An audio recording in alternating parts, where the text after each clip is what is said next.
Alô?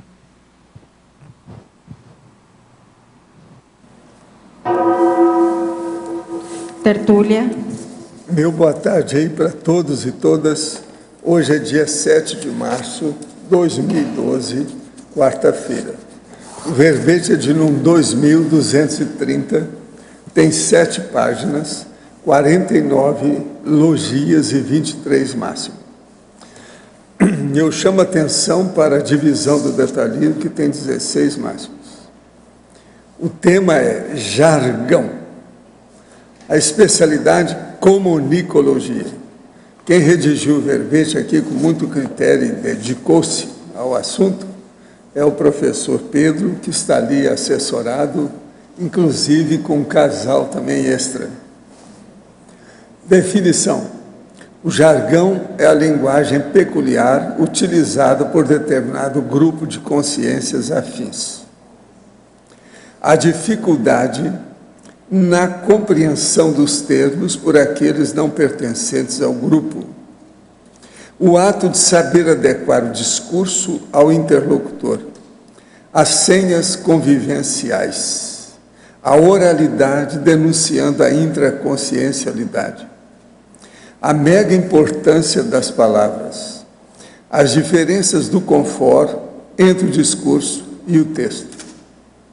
Os neologismos instigadores para o cérebro, a importância da expansão do neuroléxico pessoal, visando a interassistencialidade lúcida, a cosmovisão linguística, a comunicabilidade paraperceptiva lúcida, a recuperação dos paraengramas intelectivos através do parapsiquismo intelectual.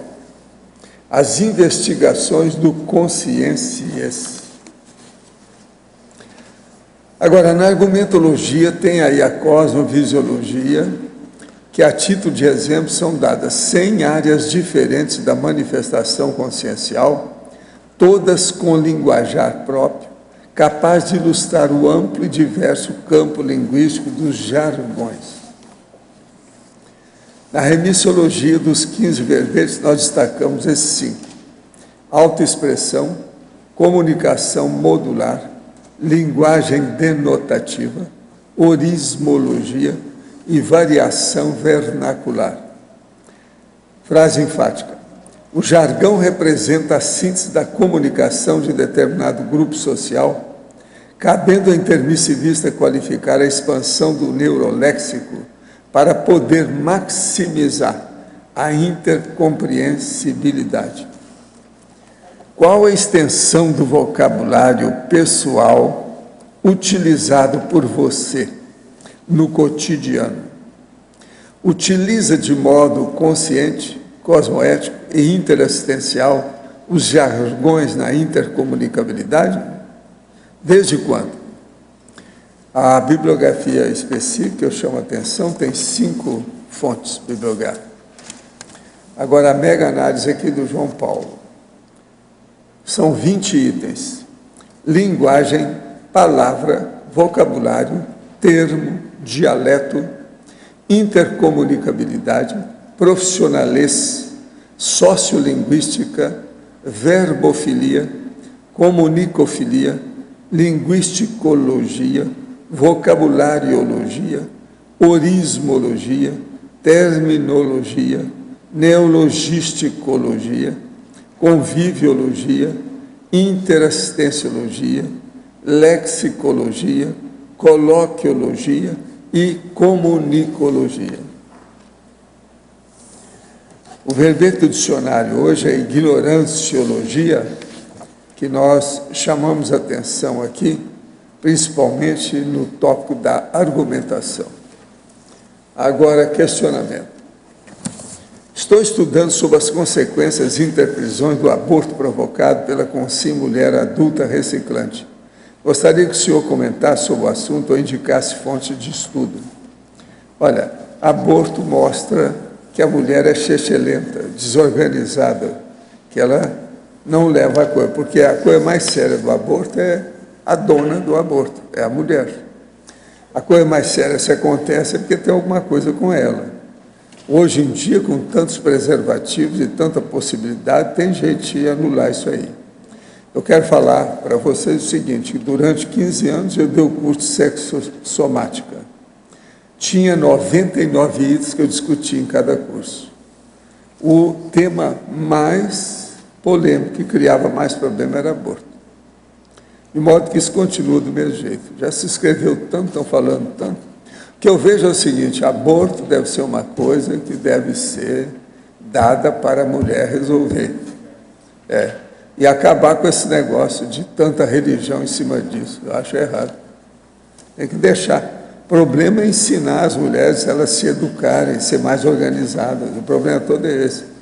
A emoção de vida, afetividade, o sexo cria, vamos dizer, o desvio. A pessoa não raciocina. Na madrugada de hoje, minha amiga, 16 anos, média inexperiente, foi deitar-se aos 30 minutos da madrugada. Nesse horário estava tudo normal. Acordou à 1 da manhã com o quarto inundado e sua mãe tirando a água do quarto. Sua mãe disse que acordou com alguma coisa puxando seu braço e pedindo para que fosse ao quarto da filha para ver o que estava acontecendo. As duas afirmam que é impossível ter entrado água ali pelas encanações da casa.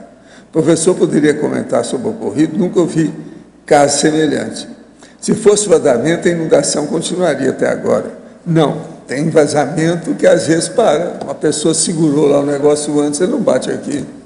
Outra coisa, se é água, isso aí não tem nada de parapsiquismo. Isso aí é algum desvio, alguma coisa que tem, precisa examinar o que é. Pode ser um cano furado, alguma coisa que tem. Essa não cola, não. Tem que examinar. Outra coisa, você viu lá? Foi lá para ver? Tem que examinar em loco isso aí. Conversa, isso é processo físico. Tem que examinar a casa. Faz TENEPS a um ano, não possui parapsiquismo avançado. Na TENEPS precisa ficar o tempo todo exteriorizando energia ou basta ficar alimentando pensamentos positivos que o próprio amparador se encarrega de coletar energia.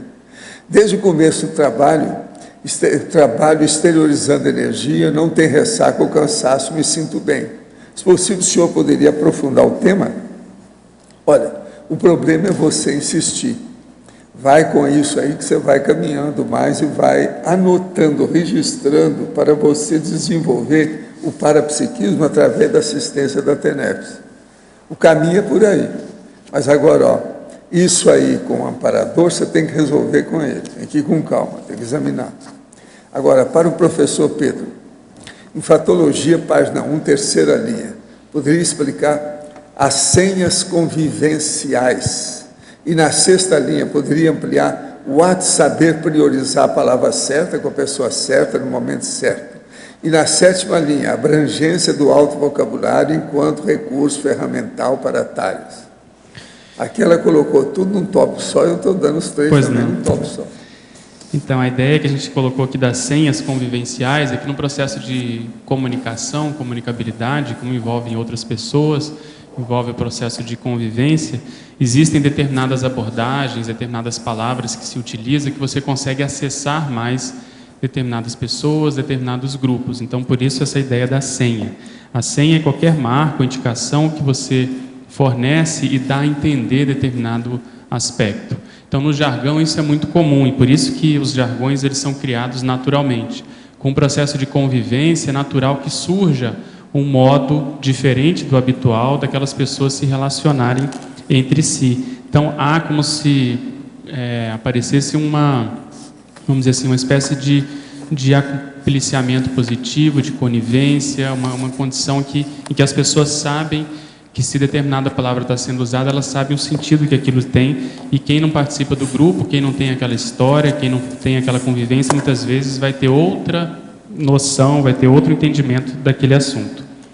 Outra pergunta é justamente por isso, e considerando a interassistencialidade, é que o ideal é a gente sempre pensar, considerando o assistido, a psicologia dessa pessoa, você saber usar a palavra certa, ver se é o momento adequado, ver se você está com as pessoas também certas, no caso de testemunhas, e se é o melhor momento de se abordar aquela situação. Então, você muitas vezes poder ter no repertório cerebral diferentes abordagens para diferentes pessoas, muitas vezes você vai lucrar mais em termos de interassistencialidade. Então, nós colocamos aí no verbete, em diversos momentos, essa condição que eu considero uma das mais sérias no processo da comunicação. É você ter uma farmacopeia, uma farmácia, um instrumental, um conjunto de ferramentas que você possa utilizar de acordo com a necessidade. E isso tem relação com a última pergunta da abrangência do alto vocabulário enquanto recurso ferramental para TARES. É exatamente isso, porque no processo de docência, por exemplo, muitas vezes nós podemos estar falando com pessoas mais eruditas, mais cultas, mais, vamos dizer assim, viajadas, experientes, e também podemos dar, às vezes, palestra em uma escola para crianças, para jovens, utilizar gírias no momento adequado. O mais sério, se a gente considerar que a unidade de medida da comunicação é a mensagem, quer dizer, aquilo que você quer transmitir, então nós temos que ver como que nós vamos fazer isso. Então, os jargões entram dentro dessas possibilidades. Eles podem ajudar nesse sentido. Em parafatologia, página 1, quarta linha, a recuperação dos parengramas intelectivos através do parapsiquismo intelectual e as investigações de consciências. Começando pela última, todo o processo de comunicação, quanto mais a gente se dedicar e a gente puder se debruçar, estudar, de um modo ou de outro, nós vamos estar alimentando o nosso paracérebro, e isso em algum momento vai desbocar no conscienciês, que é justamente, a gente coloca isso na paradoxologia, que é quando a gente vai abrir mão desses símbolos, desses signos, da condição das palavras propriamente ditas. E considerando justamente que o paracérebro ele abarca a condição da holomemória, se nós pudermos, através de atividades parapsíquicas que envolvam a condição da VERPOM, que envolvam a escrita, nós vamos estar aproximando mais essa bagagem, essas informações que já existem no paracérebro, e isso vai ser mais fácil de ser, como se fosse decantado, a gente fazer o download dessas informações. Então, muitas vezes, quando se prepara um campo, se vai, por exemplo, escrever, vamos pegar o exemplo do verbete, parece que a gente fica mais inteligente, parece que a gente muitas vezes domina uma área que muitas vezes nessa vida você não se dedicou tanto a essa determinada área. Então, tudo isso já é a, vamos dizer assim, insinuação do paracérebro no cérebro físico. E a insistência desse processo, ou seja, quanto mais nós trabalharmos com as energias, quanto mais nós nos colocarmos à frente de determinadas atividades que exijam justamente o uso do cérebro e do paracérebro, mais esse processo, essa afinização, ela vai acontecer. E aí tem os exemplos de aulas, itinerâncias, a própria defesa do verbete aqui. Ao verbetógrafo. Apesar da facilidade de comunicação entre membros de determinado grupo, o jargão parece limitar o livre fluxo ideativo com quem é de fora. Por isso, gostaria que nos ampliasse o paradoxo de o jargão poder ser universalista. Está na paradoxologia, página 3, segunda linha. Este realmente é um senhor paradoxo. Exatamente. A primeira abordagem, normalmente, que se tem do jargão, de modo geral, e só aproveitando o gancho, a nossa abordagem aqui não é simplesmente aquela do jargão profissional, que hoje, no senso comum, é o que mais vem à mente quando se fala de jargão.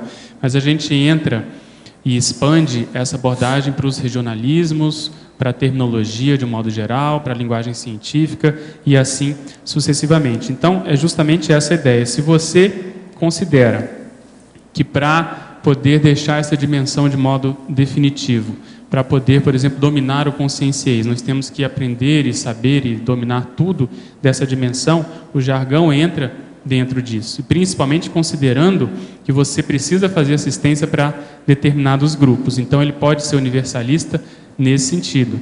Além disso, quanto mais jargões, ou seja, jargões de diferentes áreas, nós dominarmos, mais universalistas nós seremos.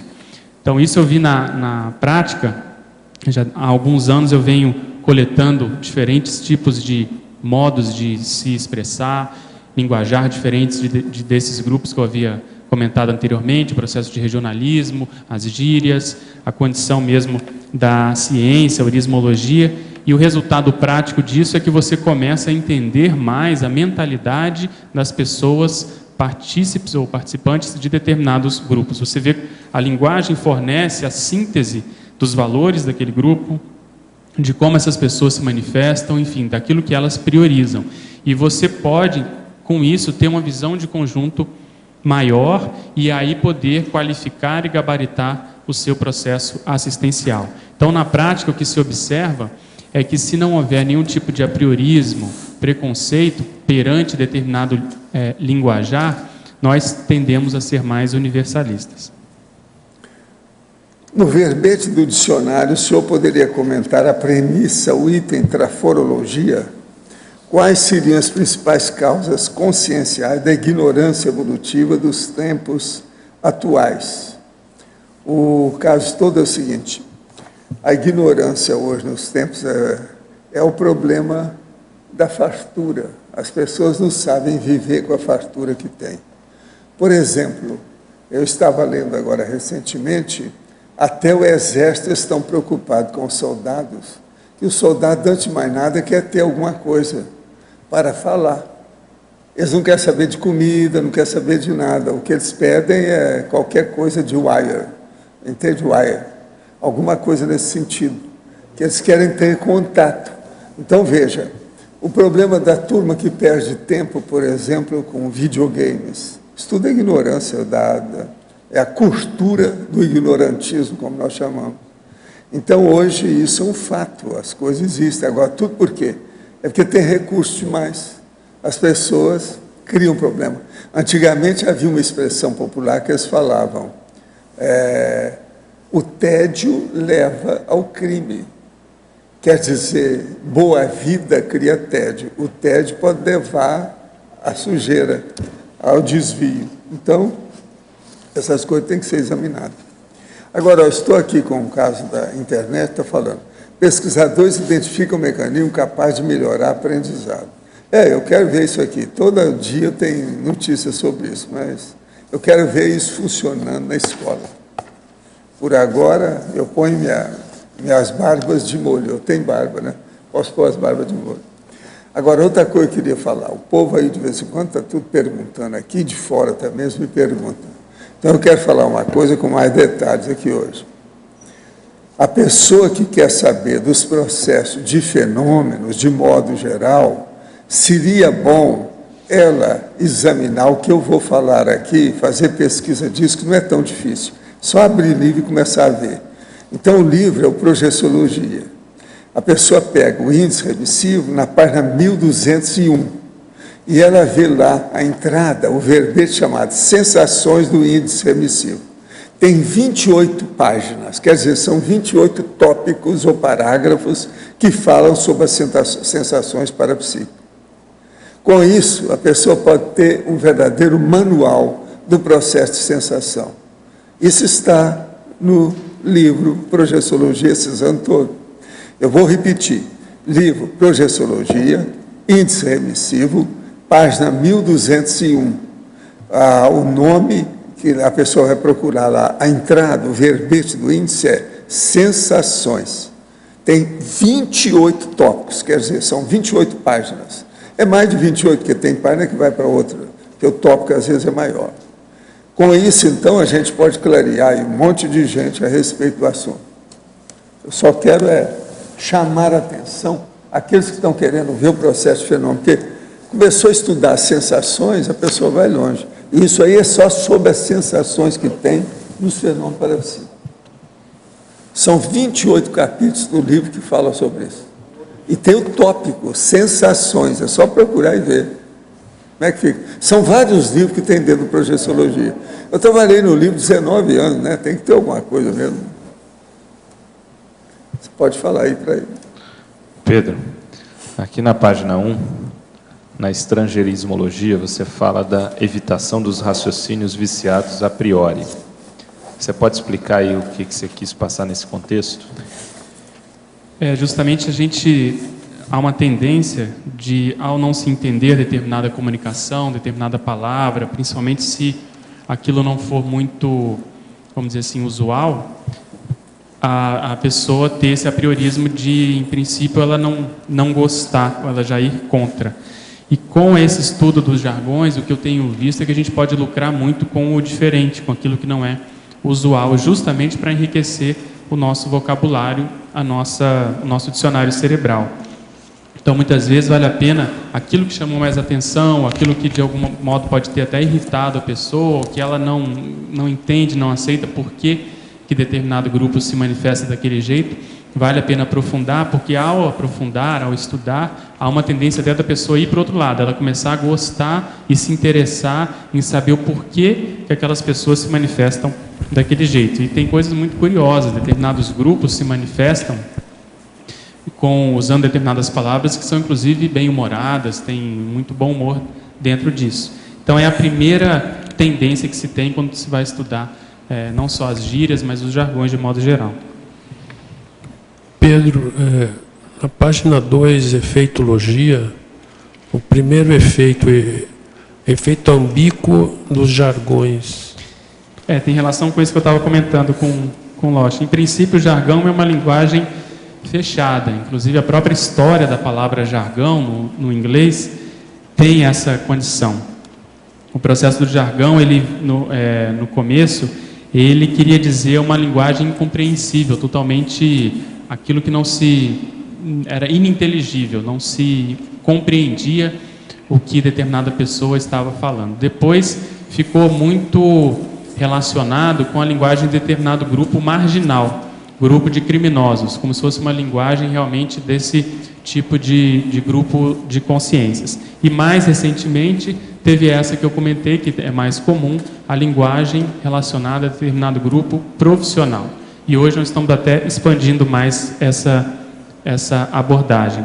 Então, é ambíguo por isso, porque em determinado momento, dependendo do referencial, é um processo sectário, é um processo que muitas vezes pode ser utilizado, inclusive, como modo de segredo, de falar determinadas situações, e você só vai compreender quem conhece aquelas senhas, vamos chamar assim, quem conhece aqueles termos. Quem está de fora vai ficar boiando. Então, isso pode ser utilizado de modo com esse objetivo. Mas, por outro lado, como a gente comentou, também é um modo daquele grupo adquirir identidade, adquirir mais confiança. Existe um processo positivo para aquele grupo. E determinados jargões, inclusive, são pela força, ou vamos dizer assim, pela natureza própria que eles têm, eles podem ir além daquele grupo e ganhar o senso comum. Determinadas gírias, por exemplo, elas muitas vezes saem de determinados grupos. As novelas da Rede Globo fazem muito isso. Às vezes um personagem utiliza uma gíria que está sendo usada, por exemplo, lá no Rio de Janeiro, aquele personagem começa a utilizar, daí a pouco todo o Brasil está utilizando, fazendo uso daquela expressão. Então, tem muito um processo cronológico aí para a gente poder saber classificar o jargão. Além disso, há uma tendência das pessoas mais puristas, as pessoas ligadas à área de letras, os gramáticos, de serem contra não só as gírias, mas, vamos dizer assim, qualquer novidade que venha de encontro ao processo da língua formal, da língua mais culta. Mas a gente sabe que isso é inevitável, faz parte do processo de convivência em sociedade e, dependendo do caso, muitas vezes, essas palavras, inclusive, são dicionarizadas, elas são aceitas. Então, o paradoxo é o seguinte: quanto mais você quer fechar e limitar, muitas vezes, uma determinada língua, menos você consegue, justamente porque é um processo social inevitável. Então, acaba que você, ao querer fazer isso, você também pode se tornar, até certo ponto, sectário. Então, quem é contra, por exemplo, os estrangeirismos dentro da língua, é uma espécie de... A gente entende a razão disso, mas há um excesso dentro dessa abordagem, dentro dessa condição. Então, o ideal é que se tenha aquilo que é preconizado, mas que não se vá contra, não que seja contra a utilização de determinados termos e abordagens que possam enriquecer a abordagem. Como eu falei, pelo menos na minha avaliação, o foco principal deve ser o entendimento da outra pessoa, o entendimento do aluno, o entendimento daquela mensagem. Se você tem termos e textos muito, vamos dizer assim, herméticos, muito eruditos, entre aspas, aquilo, o alcance que isso vai ter, que essa mensagem, que essa informação vai ter, ela tende a se reduzir. Então, quanto mais, vamos dizer assim, quanto mais você puder utilizar de sinônimos, de exemplos, de analogias, melhor para transferir ou transmitir essa mensagem. Pedro, só para colocar aí uma lenha nessa discussão, como é que fica a condição do preconceito linguístico dentro disso? Quer dizer, você também, por outro lado, tem que ter aquela norma culta, onde, às vezes, o jargão ele não se enquadra, né? Como é que você vê isso daí? Eu procurei enfatizar isso aqui na fatologia, as diferenças do confort entre o discurso e o texto. Então, um aspecto que eu vejo que é importante, como eu estava comentando, é você ter aqueles princípios, aquelas regras, a norma, principalmente para a palavra, para os textos, para a condição escrita, porque no coloquialismo há naturalmente uma tendência de se utilizar palavras em função, seja da praticidade, seja do processo convivencial que se tem. É muito difícil se reproduzir na fala o processo escrito. Então, principalmente na área escrita, eu vejo que isso é necessário. Agora, os excessos disso é que são, talvez, condenáveis. Então, a gente não pode cair, para o outro lado, no vale tudo. Eu acho que se você não tiver limites, se você não tiver parâmetros, ou pelo menos em determinado local, aqueles especialistas falando qual é o modo mais adequado, em função da própria história da língua, em função, vamos dizer assim, da técnica, da tecnologia, daquela especialidade, você acaba se perdendo e fica sem referencial nenhum, que é muitas vezes o que se tenta fazer hoje. Então, se você vai ensinar uma determinada pessoa, o ideal é que ela saiba o que é a conduta padrão, a conduta ideal, aquilo que a norma fala. E o processo dos jargões, muitas vezes, ele entra na condição, seja da informalidade, do processo do coloquialismo, seja também no processo de uma determinada ciência. Por exemplo, na medicina, existe, desde que a medicina vem se formando aí como uma área do saber, aquelas pessoas que são considerados os puristas. Eu lembro aqui que Locke foi um deles, Robert Boyle foi contra o processo, muitas vezes, de utilizar determinadas gírias, jargões ou modo de se expressar. Por exemplo, alguns deles eram contra a expressão abdômen agudo que se usa na medicina. Eles eram a favor de sempre se falar a condição aguda envolvendo o abdômen, a condição aguda do abdômen. Só que na prática, em função da fala, não tem como você voltar atrás. Mas se você puder, num texto, vamos supor, num artigo, hoje já está clássica essa expressão de abdômen agudo, mas você, em determinadas situações, por exemplo, até evitar os epônimos, que muitas vezes são alvo de crítica também, você utilizar hoje o que a nominata, a nômina anatômica preconiza, que é mais você falar das estruturas envolvidas do que quem descobriu, quem descreveu aquelas estruturas anatômicas. Na dúvida, o ideal é você ir por aquilo que você está dizendo, pela norma culta, pelo aquilo que a nômina anatômica preconiza, e colocar entre parênteses o epônimo, se você quiser fazer referência e lembrar e falar, deixar claro que é sobre aquela estrutura que você está se referindo. Então, para resumir, eu vejo que há uma diferença entre o processo escrito e o processo oral, e o processo, muitas vezes, também de educação. O ideal, que no processo educacional, se falha a condição, vamos dizer assim, padrão, a conduta ideal. Pedro, continuando aqui, Você respondeu. Agora, na própria efeitologia, segundo a linha, o efeito conscienciométrico desencadeado pelo vocabulário pessoal. Sim, eu acho que, fazendo até um gancho com aquilo que a gente colocou na fatologia, a oralidade denunciando a intraconsciencialidade. Porque, se você analisar, existem até técnicas para se fazer esse tipo de análise do discurso e assim por diante, mas sem depender tanto dessa tecnologia, dessa metodologia. Ao analisar determinada aula, determinado discurso, determinada manifestação pessoal, você pode avaliar o nível da intenção dessa pessoa, o nível de erudição, o nível, vamos dizer assim, da própria cultura, o nível de profundidade com o qual essa pessoa está ou não dominando determinada matéria. Então, há uma tendência da pessoa se revelar.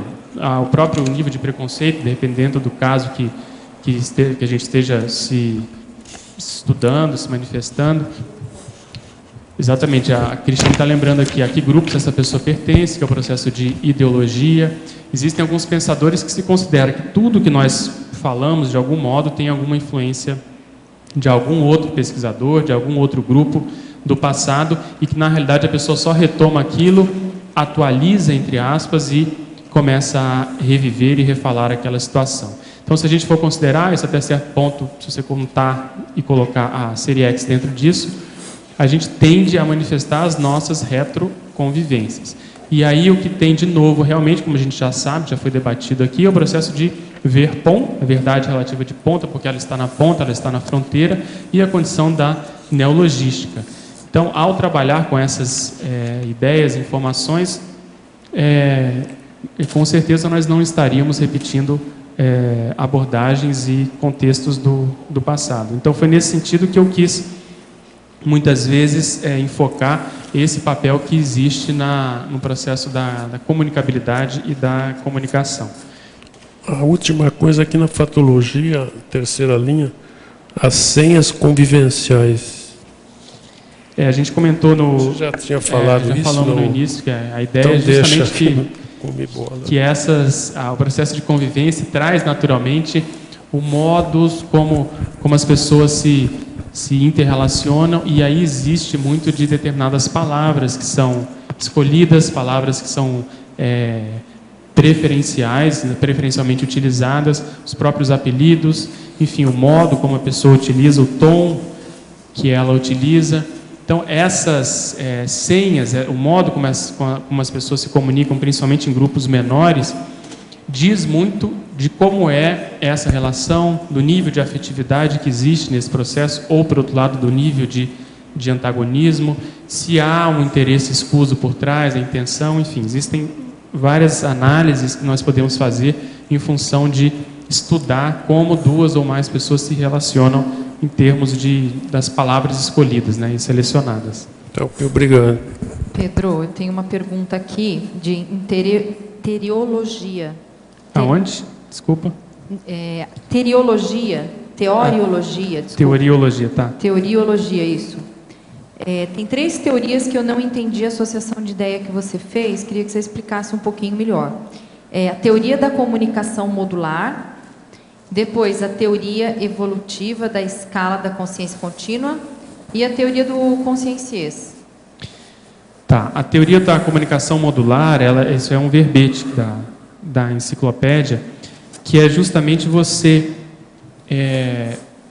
ao escolher, por exemplo, ao você ter que dar uma determinada aula, você escolher e selecionar determinado tema, você pode estabelecer módulos de transmissão desse conhecimento. Normalmente, assim, para resumir, são as ideias afins àquele tema.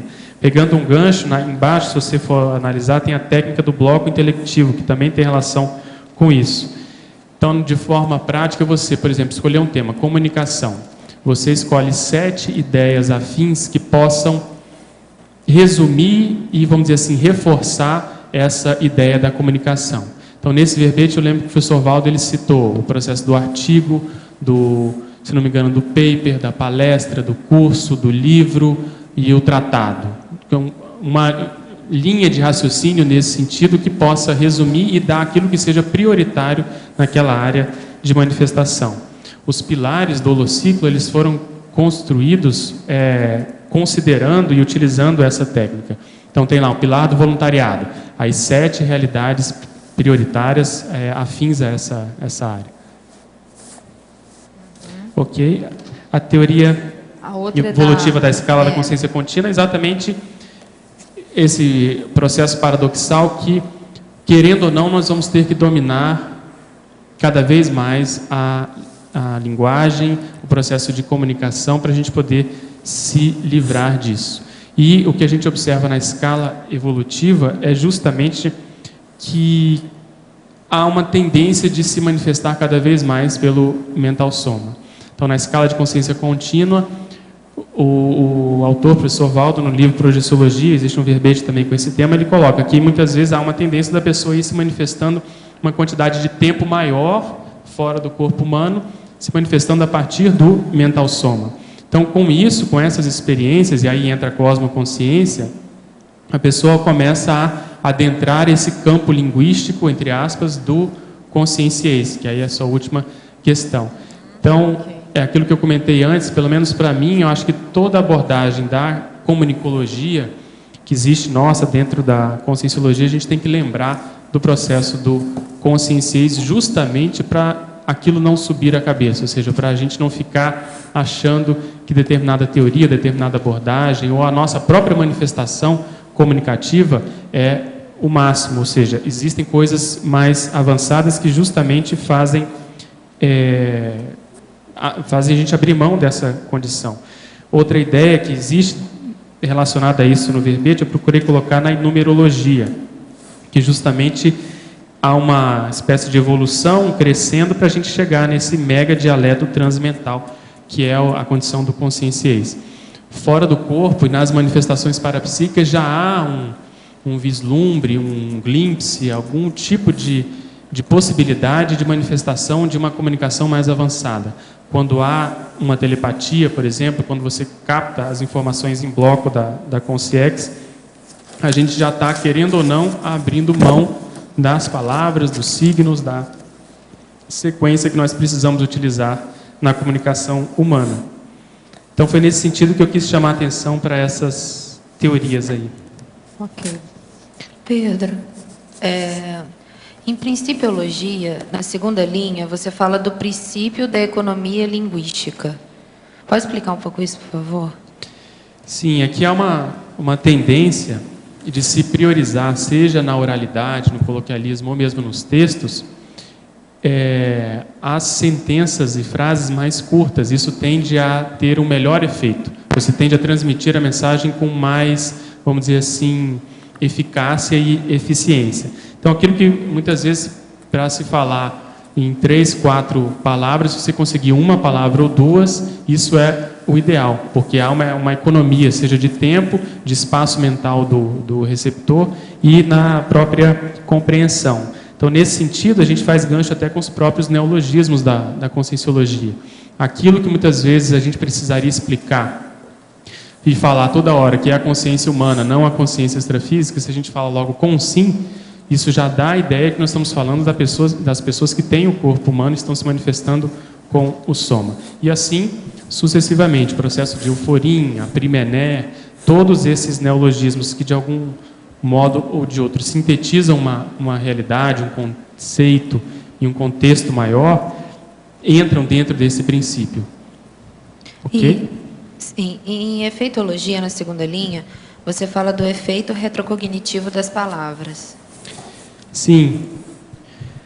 Determinadas palavras, muitas vezes, elas podem chamar mais atenção do que outras, se a pessoa souber olhar e se ela se dedicar um pouco para isso. E aí vale a pena pensar o porquê desse efeito, que tipo de efeito que elas trazem.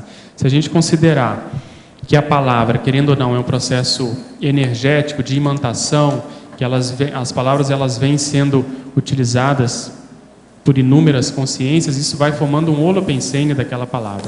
E as palavras nada mais são do que signos, elas representam ideias, representam realidades. Então, dependendo dessa realidade, dessa ideia que ela represente, aquilo pode, vamos dizer assim, tocar mais ou menos determinadas pessoas.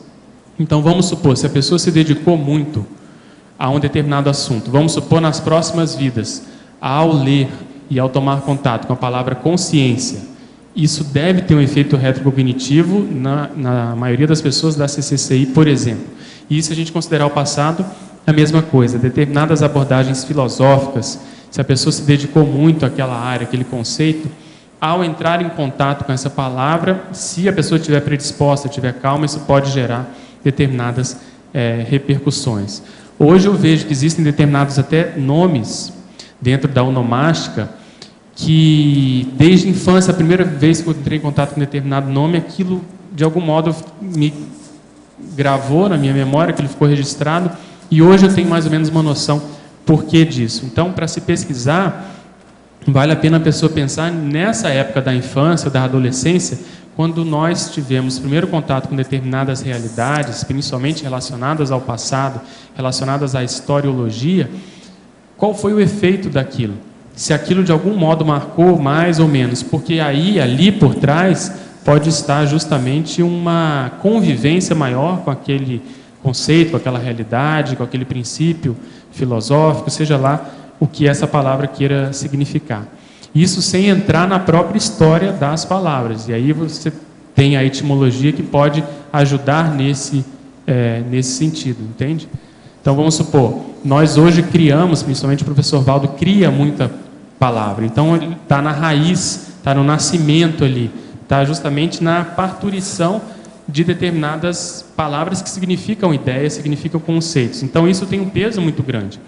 Então, se nós também participamos de algum modo da criação de determinadas palavras, criamos e fizemos neologismos no passado, essa condição pode ter uma repercussão aqui hoje.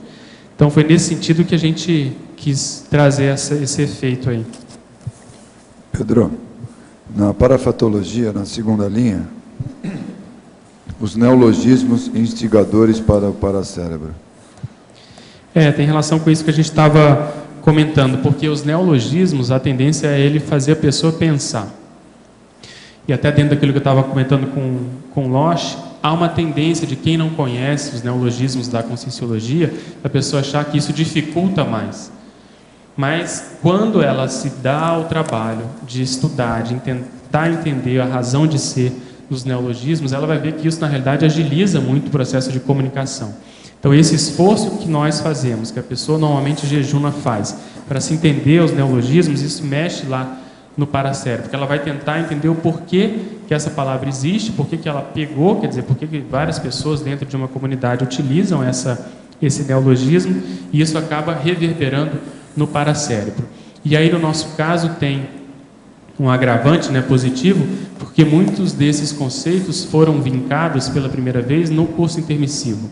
Então isso está, muitas vezes até certo ponto, de modo ainda sutil, pela primeira vez, como se não houvesse ainda muita sinapse ou parasinapse envolvida, mas o objetivo maior é o quê? Fazer com que essas ideias, vamos dizer assim, veiculadas pelos neologismos, possam fazer a pessoa lembrar do próprio curso intermissivo. Então essa é uma das estratégias justamente de se criar os neologismos, até porque se precisa de, vamos dizer assim, de criá-los, porque não se tem como descrever determinadas realidades com um cabedal de palavras e vocábulos que nós temos à disposição. Então é uma necessidade, e ela justamente se junta com a realidade de nós termos muitas vezes estudado isso antes de ressomarmos. Então esses neologismos acabam atiçando e ativando essas retroparasinapses, vamos chamar assim. Obrigado. Pedro, professor, nesse caso... Pois não. No caso da maçonaria, a maçonaria criou um jargão filosófico, né? Uhum. Então, todos os grupos de iniciação tendem a ter constituído esses jargões próprios, de que só quem faz parte daquela realidade, vamos dizer assim, vai compreender aquela linguagem. E não só palavras, mas trejeitos, modos de se assinar e etc. Então isso é o lado, vamos dizer assim, mais restrito do jargão. O objetivo maior ali, muitas vezes, é resguardar um determinado conjunto de princípios, de informações, de verdades, entre aspas. Então isso vai contra o processo do universalismo. O ideal é que justamente hoje já se tem muito isso, verdadeiros dicionários falando da realidade, por exemplo, da maçonaria. Então, colocando a público essa realidade. E é uma tendência hoje também de isso ficar cada vez mais difícil, você conseguir manter determinados jargões que não sejam, até certo ponto, de uso comum, ou pelo menos de conhecimento de outras pessoas. Então, eu vejo que isso é inevitável. Se você for pensar, mesmo aqueles grupos, eu estava lendo um artigo, vou pegar um gancho na sua pergunta, falando sobre o caló. O caló é a linguagem dos ciganos. E com esse estudo dessa linguagem, eles conseguiram até descobrir um pouco mais sobre a história desse grupo. Por quê? Como eles são muito fechados, há uma tendência de se manter o modo de se comunicar desse grupo, porque eles, apesar de estarem em determinadas sociedades. Eu estava lendo lá que hoje existe muito na Tchecoslováquia, Romênia, Hungria e o quarto país é a própria Espanha. São mais ou menos 6 milhões de ciganos que eles consideram no mundo. Na Espanha tem 400 mil. E o que eles fizeram que eu achei interessante? Eles começaram a analisar esse idioma e viram que mais ou menos 65% da estrutura desse idioma que está preservado vem da Índia antiga, então há milhares de anos atrás. E até então se tinha que o processo dos ciganos vinha muito do Egito. Essa linha que é mais recente era bem aceita. Mas se viu que talvez lá na raiz do processo, quando os determinados indianos saíram da Índia, cruzaram lá, eles cruzaram a Pérsia em direção à Ásia Menor, etc., foram para o sudeste da Europa, eles trouxeram também esse idioma. E como há pouca, vamos dizer assim, convivência de fato, não é um grupo muito aberto, isso mais ou menos se preservou. Então você veja, mesmo esses grupos, eles não conseguem manter totalmente intacto o sistema de comunicação deles, que dirá grupos menores, como por exemplo esse da maçonaria. Mas é uma realidade. Agora, a gente tem que ver que a comunicação pode ser utilizada com vários objetivos. Um deles é esse, do segredo. Outro mesmo, se critica a própria medicina no passado, na história da medicina, se tem muitos relatos, e grandes autores fizeram isso. Molière, por exemplo, foi um deles, de se criticar a figura do médico, porque muitas vezes falava coisas bonitas, mas para enrolar o paciente. Ele não sabia o que ele tinha, ele começava a falar no mediquês, no medicinês, todo empolado, e nada mais era do que para ofuscar a ignorância que ele tinha diante daquela doença, diante daquela realidade. Então o jargão pode ser utilizado ainda hoje para isso. A pessoa que quer falar difícil, que quer, vamos dizer assim, mostrar um conhecimento que ela não tem, uma erudição que muitas vezes ela não dispõe, e ela inventa determinadas palavras ou escolhe determinadas palavras, mas o objetivo maior é ver o efeito disso, se a mensagem está sendo transmitida. Entende? Pedro, tenho aqui mais umas dúvidas. Pois Eliane não. aqui no ar. Bom, em primeiro lugar, eu observo que quando tem um grupo que se utiliza de um jargão, de uma forma de comunicação mais coloquial, por exemplo, a turma que fala caroça, caro, sabe? O pessoal Bariga. que bariga, Os né? alemães, né? O pessoal descendente de Pode ser italianos ou alemães, regionalismo. eles falam essas palavras e algumas outras, né? E o que eu observei é que as pessoas os filhos dessas pessoas, se eles começam a utilizar uma nova forma de comunicação, eles levam bronca, eles não podem, né? Tem que falar igual o pai e a mãe. Se eles falarem diferente, eles vão ser chamados a atenção. Tá? Então, isso é uma dificuldade, né, da pessoa usar um jargão melhor, se é que a gente pode dizer assim, né? Ou mais de acordo com a norma padrão. E na realidade existe um processo de tradição aí, né? As pessoas muitas vezes não atualizam o sistema linguístico pessoal e querem manter aquela tradição. Então, nesse caso, por exemplo, os alemães, é muito comum isso. Eles estão utilizando um outro idioma de modo até certo ponto errado, ou pelo menos diferente do habitual, e mesmo assim querem manter essa situação. O sul do Brasil tem muito disso. Aqui, com a nossa CCCI, tem elementos que vão para o Rio Grande do Sul. A Santa Catarina passa uma temporada com o papai e a mamãe, volta falando, e tu vais, não sei o que é. Então, gente, tudo aqui, a gente vê isso todo dia. Outro, né? Depois das férias, o português. Pedro, Então, isso aí entra no solecismo que a gente colocou aqui na fatologia. Justamente isso. Às vezes a concordância ela vai para o espaço, a pessoa não lembra. E Pedro, tem mais uma coisa. A questão também da pessoa utilizar, que a gente, por exemplo, propõe, né, uma nova forma de comunicação para a pessoa, mais de acordo com a norma padrão. E aquela pessoa tem uma dificuldade imensa dela aceitar ela se falando diferente. Então, poderia fazer. Você colocou aqui interação linguajar ressexes. Exatamente. Seria isso aí? Seria isso. A pessoa não consegue, ela sabe falar. O ideal é você não puxar a brasa para nenhum grupo, né? Principalmente se você estiver manifestando uma ideia, vamos colocar no caso do professor de Conscienciologia, uma ideia nova. Porque senão há uma tendência daquela informação ela ficar muito, vamos dizer assim, maculada ou influenciada por aquele tipo de abordagem. Então, Ressex nesse sentido. A pessoa tem que fazer um esforço para ela aprender, na realidade, o modo mais consensual, habitual, mais, vamos dizer assim, adequado para ela transmitir determinadas informações. Então, os regionalismos, eles são muito comuns, né, dentro disso. A gente tem, por exemplo, no Rio tem muito isso. A pessoa que vai falar consciência fala consciência, em vez de falar, então, 12. Eu nasci no Rio. Nasci no Rio. O X, o processo. X também. Em vez da pessoa falar, por exemplo, uma palavra simples. A palavra simples é hoje. Hoje. Ela fala ois. Ois, eu defendi o verbete. Aqui, esqueci o isqueiro na esquina da escola. Então, esses excessos, eles têm que ser vistos realmente.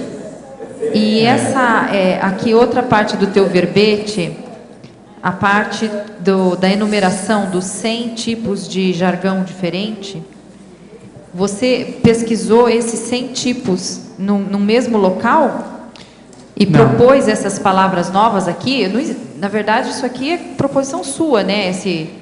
Alguma coisa, mas nem tudo. Muita coisa está no próprio jornal, né? A gente tira muita coisa dos jornais. Os jornais, ao falar, ao se Aquela dirigir... relação sua tem a maioria disso. A maioria já tem.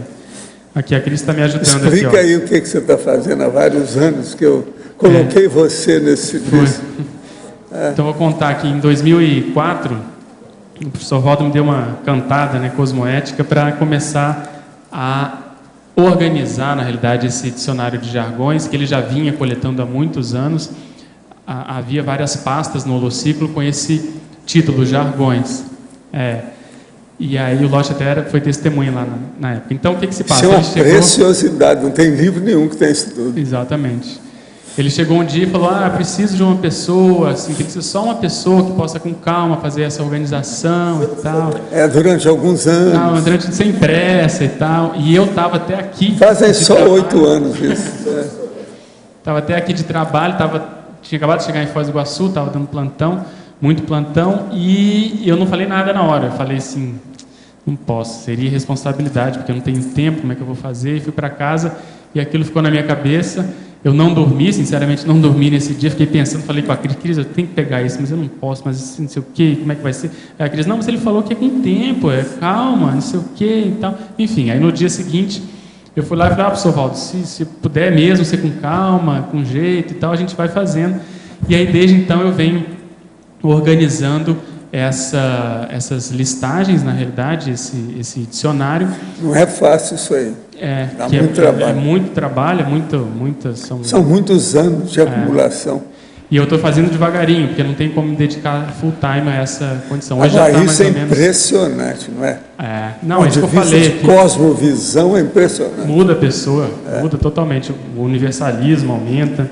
Pedro. E aí, só para terminar, eu dividi mais ou menos no processo dos regionalismos, a condição dos códigos linguísticos, por exemplo, não tem como você classificar a linguagem, por exemplo, dos homossexuais, a linguagem dos prisioneiros, entende? Então, isso aí está em códigos linguísticos, e o processo da orismologia, que é mais a condição da ciência. Então, os recortes, tem, por exemplo, aqui, dicionário de baianês, tem uma matéria, o dialeto dos pampas. O dicionário reúne expressões populares no sul do país e decifra a fala bem-humorada dos gaúchos. Então, eles colocam aqui alguns exemplos.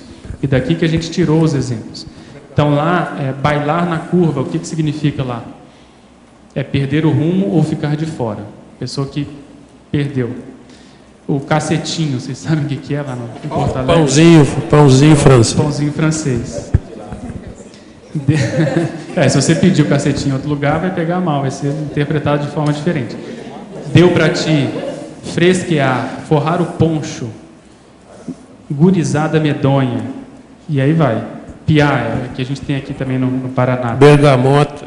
Tem, por exemplo, corporativez para iniciantes. Aí tem aquelas palavras importadas, né, Isso aí é o chique do último. Chique do último. Então, coaching, cool, downsizing, expertise e assim vai. Campanha ataca os abusos do juridiquês. O juridiquês talvez seja aquele que tenha mais matérias na imprensa, porque justamente é muito criticado a forma, vamos dizer assim, difícil, empolada e afetada que os juízes principalmente utilizam para se manifestar. Em relação a isso, Pedro, aí tem do surfista, por exemplo. O surfista tem um palavreado. Tem, existem dicionários. Tem alguma coisa? Por exemplo... Aqui aparece do surfista. Tem a condição do Barney, eles chamam Barney aquele surfista novo, aquele que atrapalha o mais veterano a pegar onda, aquele que não tem experiência, o Howley. Então tem gente nossa aqui que foi surfista, então a pessoa sabe como se manifestar. Então só para fechar, Eliana, a maioria dessas palavras elas já existem, algumas a gente propôs, né, justamente para dar essa ideia daquele conjunto de termos que são habitualmente mais relacionados ou mais peculiares de determinado grupo, né? Não só profissão, mas determinado grupo de consciências afins. Eu tenho mais uma dúvida, pois não. Que é a palavra, que na frase enfática, o termo neuroléxico. Da onde você tirou? Que eu não conheço esse termo, estou sem meu laptop aqui para consultar. Não, esse já é mais ou menos antigo, eu já ouvi fora da Conscienciologia, a gente utiliza mais, o próprio Roberto Almeida aqui no verbete Neuroconscienciologia, ele fala sobre isso, e é um sinônimo para dicionário cerebral, né? Dicionário cerebral, seja o analógico, seja o sinonímico, antonímico, o poliglótico, é justamente o repertório de palavras que nós temos na nossa cabeça, no nosso cérebro. Com relação a isso, eu aqui na fatologia eu termino falando da autoinventariologia lexical, que é justamente para a pessoa ter uma noção da abrangência desse neuroléxico em termos do próprio português, aquilo que se diz da pessoa ser um poliglota na própria língua, né? Ela, enfim, dominar várias áreas, ela entender vários, por exemplo, regionalismos, várias áreas da própria ciência, e não só isso, mas também a condição do poliglotismo, de outras línguas, de outros idiomas, que ela possa usar isso para enriquecer e qualificar a manifestação oral, seja oral ou escrita, né? A manifestação da comunicação pessoal. Tá joia, muito bom, obrigada. Arlindo, não sei se eu te cortei. Eu ia perguntar mesmo, do surfista, que eu aproveitei. O 92 aí fala, né? Mas se você tinha alguma expressão, você já foi. Tem várias. Tem um dicionário, Pedro, aqui atrás de você. Pois não. Tem um aspecto do jargão que eu não vi aqui se você contemplou, o que você pensou sobre o assunto. Que também, quanto mais você tem um jargão mais burilado, mais requintado, há uma tendência a você fazer um avanço de alguma área específica de ciência, né? Aqui especificamente de ciência ou área do conhecimento qualquer. Por exemplo, se uma pessoa ela entra numa linha de ciência ou de conhecimento, mas é aqui especificamente de ciência, e ela começa a fazer um trabalho, se ela tem que voltar sempre a estaca zero para reexplicar os termos iniciais, ela nunca avança, né? Então, aí na nossa profissão, a gente vê muito isso. Você começa tendo aula de fisiologia, de anatomia, explicando o que você vai ver de termos, das siglas, para que lá na frente, no 6º ano, você consiga compreender e até agilizar o processo de estudo e de registro, né?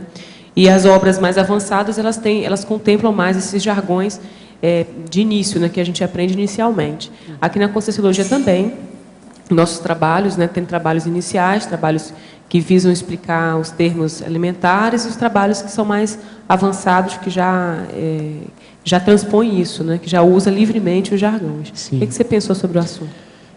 Sim, sem dúvida. Eu acho que toda a área do conhecimento, toda linha de conhecimento, ela precisa de um glossário, um vocabulário próprio, que seja, vamos dizer assim, aceito, que seja utilizado e que seja de compreensão, intercompreensão entre os pesquisadores daquela área. Pensando nisso, eu coloquei na enumerologia essa condição do tecnoleto, especificamente sobre o processo das áreas mais científicas ou da tecnologia, né? Então, o tecnoleto, essa expressão, designa exatamente essas variedades da língua que reúnem o tipo de linguajar, conceitos ou vocabulário usado para expressar uma determinada tecnologia ou modus operandi de uma determinada ciência. Então, eu concordo com você, qualquer área ela precisa de ter essa condição. E para você até começar a estudar uma determinada área, uma das estratégias que se tem é começar a entender e compreender aquelas palavras, aqueles conceitos, aquelas palavras-chave que, vamos dizer assim, que sintetizam, que são mais utilizadas naquela ciência. Então, isso pode ser para qualquer área do conhecimento, existe essa necessidade. Senão, como você comentou, todo o tempo a gente tem que voltar e reescrever, né, reinventar a roda, e aí a coisa não avança. Então, se puder, e aí entram muito aquelas pessoas, né, que se colocam como divulgadores da ciência, são justamente aquelas pessoas que têm mais capacidade de traduzir esses tecnoletos, essas expressões mais técnicas, para o público de modo geral. Então, talvez aí a evitação do purismo, né, do próprio puritanismo linguístico, seja o ideal, porque você encontra desde pessoas que vamos chamar assim, da hard science, que estão mais relacionadas ao processo de pesquisa propriamente dita, e aí vai haver uma tendência dessas pessoas manejarem mais esses jargões técnicos, e aquelas pessoas que fazem essa fronteira, fazem essa tradução para o público de modo geral. Então, acho que a gente tem que ter essa noção de que existem essas duas realidades. Não, de uma outra linha, também tem aqueles casos em que, por exemplo, é muito comum chegar a gente e dizer, assisti uma palestra do professor Valdo há alguns anos, tal, e eu não entendi bem as palavras que ele falou, mas eu compreendi bem a essência da ideia e isso me fez estar aqui até hoje. Muita gente traz essa colocação, né? Uhum. Que há uma superação do jargão, que exatamente, mesmo usando um vocabulário técnico, houve uma superação por uma forma possivelmente até parapsíquica ou de curso intermissivo, né? O que é que você pensa sobre o assunto? Agora aí a pessoa entende também, não é por causa disso só, não. É porque a gente procura falar ângulos diferentes do mesmo assunto. As abordagens... O cara não entendeu por um ângulo, entendeu pelo outro. Isso tem muito. Isso eu procurei colocar aqui nessa cosmovisão linguística, justamente isso de você poder falar desde uma condição Chan, né, uma condição para a pessoa que está chegando agora, até para aquela pessoa que é mais veterana. Então, o professor mais traquejado, ele precisa dominar vamos dizer assim, essa modulação, né, no linguajar e na exposição. O jogo de cintura, os ganchos e aí. Aqui é o verbetógrafo. Na pensenologia, página 1, final da primeira linha, o que seriam os doxopensenes e a doxopensenidade? Esse prefixo doxo significa glorificação, opinião, foi até certo ponto alvo de crítica, a doxologia, se não me engano foi Leibniz que criou, seria aquele conjunto de princípios que é baseado muito no senso comum. Então, por exemplo, quando a pessoa fala que o sol se põe, na realidade o sol não se põe, né? Mas isso, de tanto utilizar, a gente entrou no coloquialismo e enfim, virou uma expressão corriqueira. Então, seriam aqueles pensenes mais relacionados à opinião pessoal. Pode ser fundamentada na ciência, na técnica, ou pode ser só do próprio achismo. Mas é aquilo que tem mais relação com a própria vivência pessoal, o juízo de valor que a pessoa faz sobre determinada área. Na sinergismologia, página 2, final da segunda linha, gostaria que comentasse o sinergismo neoconceito autodesassédio.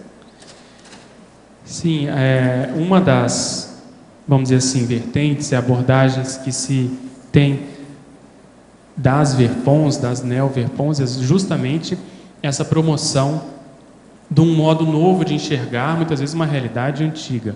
Você vê que o processo evolutivo vamos dizer, mais velho do que andar para frente, é uma condição super antiga, mas o modo como se aborda isso, o modo mais técnico, o modo mais novo, renovado, é mais recente, é esse proposto pela conscienciologia. Então, muitas vezes, essa proposta faz a pessoa rever determinados preconceitos, determinados valores ou apegos que ela tem a determinadas realidades ou conceitos antigos. Então, os neologismos, eles objetivam traduzir uma realidade de modo mais técnico e mais isento. Você pega, por exemplo, a palavra reencarnação. Na realidade, é uma palavra envelhecida, antiga e que não traduz propriamente a realidade, porque a pessoa não vem e fica totalmente materializada ou incorporada ou reencarnada propriamente dito. Então, ao propor uma nova ideia, um novo termo para essa realidade, você está fazendo com que a pessoa muitas vezes se desfaça de conceitos e situações, sejam religiosas, sejam filosóficas, sejam de alguma linha do conhecimento mais antiga. E essa renovação muitas vezes promove o próprio desassédio pessoal. Em efeitologia, página 2, quarta linha. Gostaria que ampliasse os efeitos mentais somáticos proporcionados pelas palavras sesquipedais. Sim, tem muita relação com isso que a gente estava comentando. As palavras sesquipedais, muitas vezes, elas são formadas pela junção de determinados prefixos e sufixos. E elas, por si só, elas fazem a pessoa pensar de modo diferente, porque ao entrar em contato com determinada palavra grande, a palavra sesquipedal é justamente essas palavras com mais de 10 sílabas, ela obriga a pessoa a parar e pensar.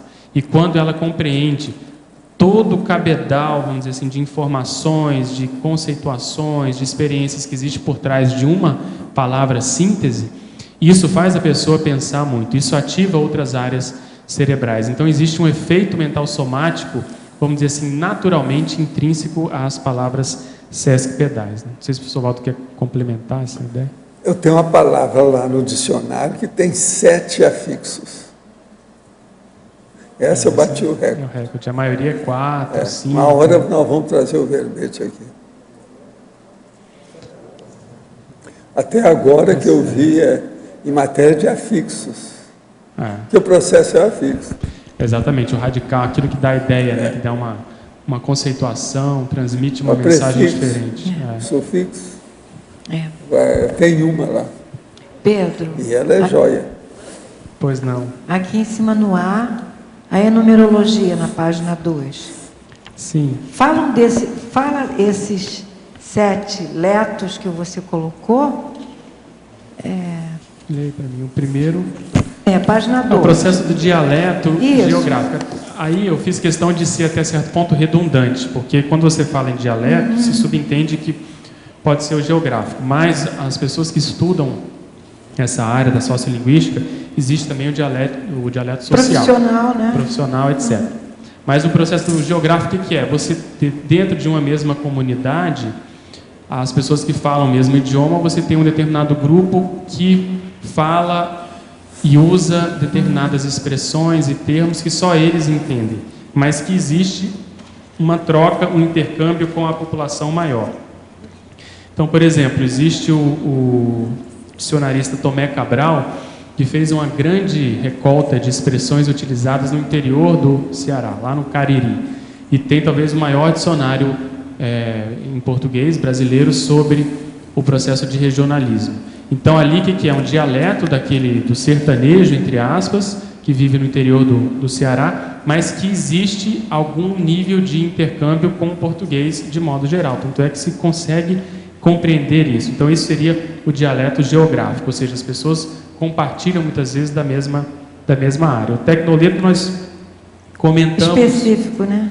Comentamos, é um processo mais relacionado à condição de ciência, a gente quis chamar a atenção, a orismologia entra dentro disso, então são todas as expressões muito peculiares de determinada área do saber, não necessariamente científica. Por exemplo, se você estuda a questão do futebol, futebolês, aí você vai falar o tiro de meta, é uma expressão própria da condição do futebol, que ao tomar contato com essa ideia, com esse conceito, você pode empregar em outras expressões, e aí vem um dos usos do jargão. Então, vamos supor, a pessoa vai criar uma IC, Então, ela vai dar o tiro de meta em determinado dia, vai fazer um evento, etc. Então, esse emprego, esse empréstimo, ele é interessante.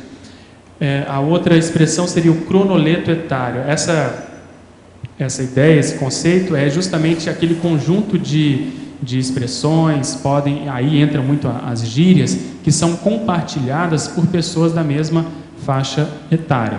Então, os jovens usam muito isso, principalmente na convivência mais assim habitual, usual, diária, acabam surgindo palavras e expressões que só eles entendem. Então, isso é chamado de cronoleto. É isso aí, bro, né? Oi? É isso aí, bro. Por exemplo. É isso aí, bro. Brother, né? Bro. E assim vai, o idioleto Você textual. botou mais dois dialetos, para dialeto avançado, né? Telepatia.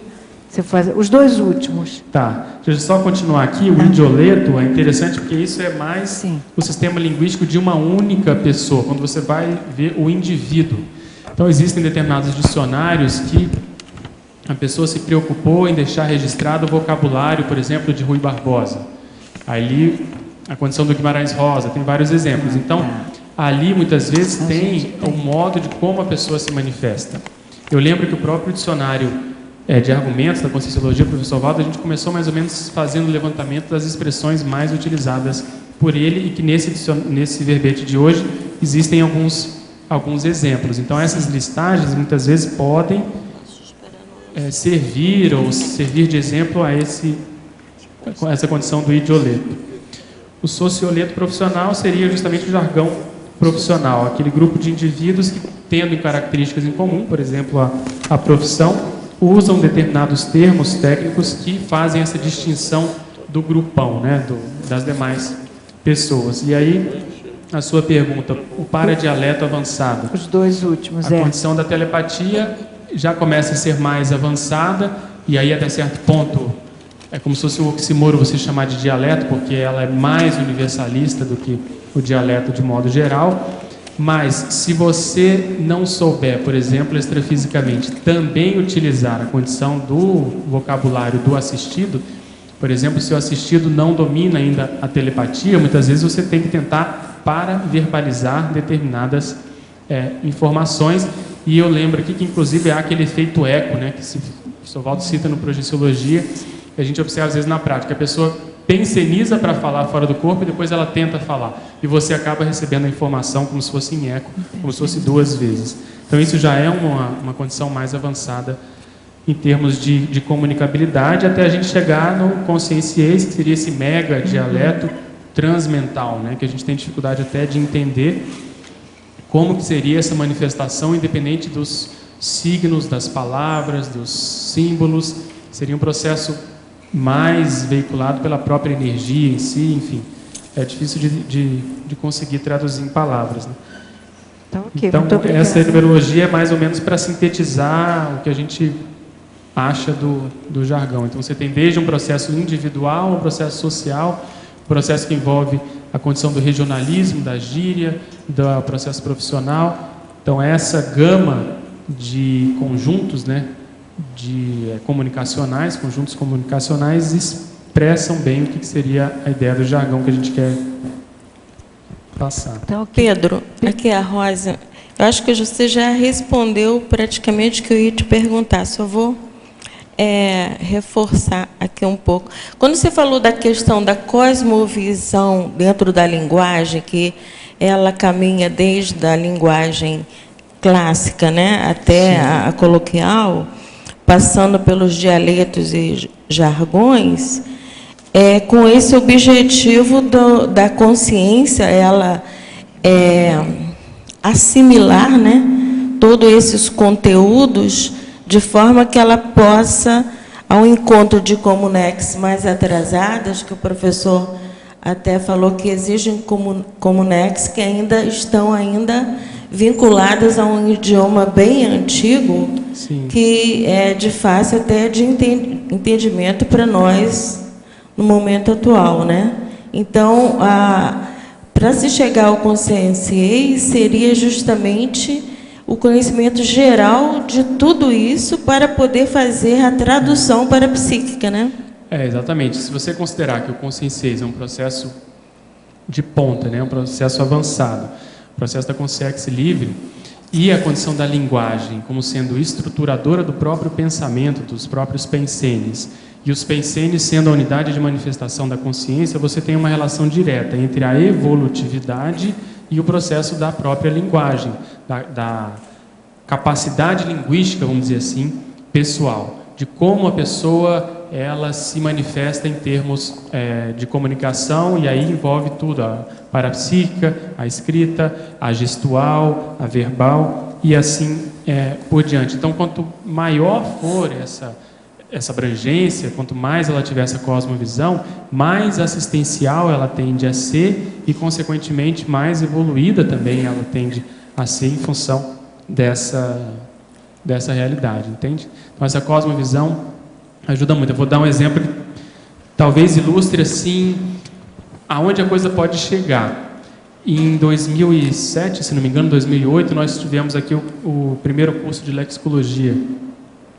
E na época, como eu estava já fazendo esse dicionário dos jargões, o professor Valdo citou, a gente comentou aqui um pouco, e eu me dediquei a estudar esse autor que eu citei aqui, que é o Tomé Cabral, para falar justamente na minha aula, dar um exemplo do que levaria uma pessoa a fazer esse tipo de recolta, vamos dizer assim, de coleta de expressões. Ele não é de lá, até onde eu sei, ele é de São Paulo, ele é de Campinas, mas ele casou com uma cearense e fez esse dicionário. Depois ele foi até relançado como um novo dicionário de expressões populares, porque ele foi aumentado, ampliado e até exemplificado com a linguagem de cordel, etc. E aí, para minha surpresa, o que aconteceu? A gente deu essa aula e eu tive que, alguns meses depois, viajar para Brasília em função do estado de saúde de um familiar meu. E ficando lá, eu tinha que ir muito para o hospital, e depois que eu voltava para casa, eu me interessei por estudar a condição da minha árvore genealógica, porque, paralelamente também, nós estávamos preparando aquele curso de parasemiologia, que tem uma base de paragenética muito grande, a gente ia falar de árvore genealógica, etc. Então, chegando lá, eu comentei com a minha mãe que se ela sabia de algum livro, de algum estudo, de algum tio meu que tivesse mais essas raízes, essas informações sobre a nossa família.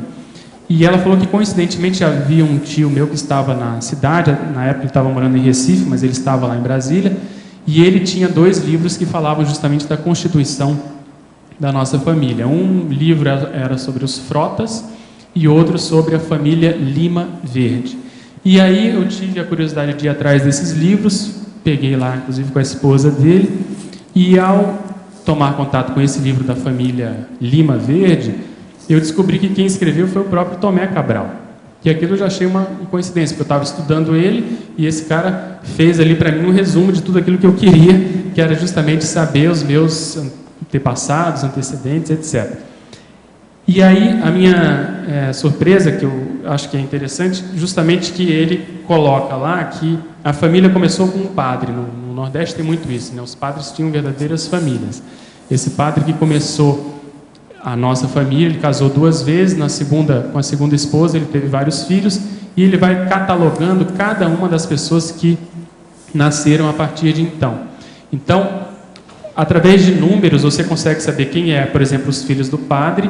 Se essa pessoa casou com outra pessoa, ela ganha um outro número, e aí você vai tendo na realidade, um conjunto de nomes, a onomástica inteira, são milhares de pessoas catalogadas, e ali foi até, no meu caso, o meu irmão. Ele coloca lá os meus avós, os filhos, meus tios, meus pais, até o meu irmão. Então eu achei isso muito curioso, como é que você muitas vezes começa uma pesquisa sem grandes pretensões e você vê que a pessoa na realidade está mais próxima do que você pensa. Então esse holopensene da lexicologia, que no caso é um lexicógrafo, eu vi que estava muito próximo da minha pessoa. Depois eu descobri, hoje eu estou estudando o Clóvis Bevilacqua, e lá ele cita também que o Clóvis Bevilacqua é também filho de padres.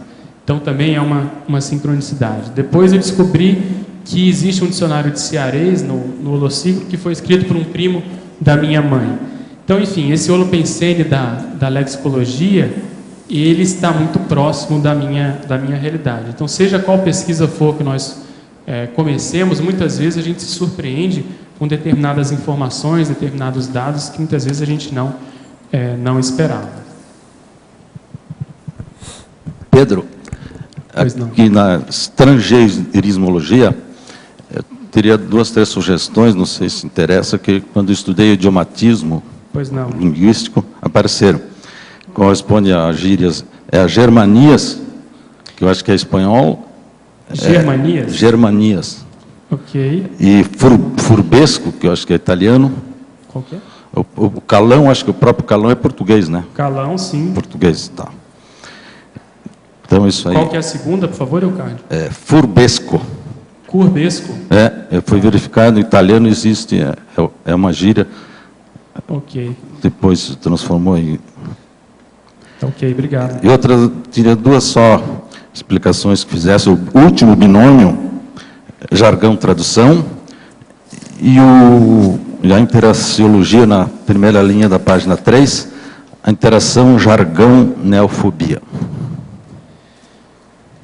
O jargão-tradução é que, muitas vezes, quem faz a tradução, seja de obras escritas ou mesmo essa tradução simultânea, pena um bocado com os jargões, porque muitas vezes os jargões são difíceis de serem traduzidos para outros idiomas, né? Como é que você vai traduzir determinado modo em que nós tendemos a nos manifestar? Então, se você pega um regionalismo qualquer, é muito difícil você dar essa ideia.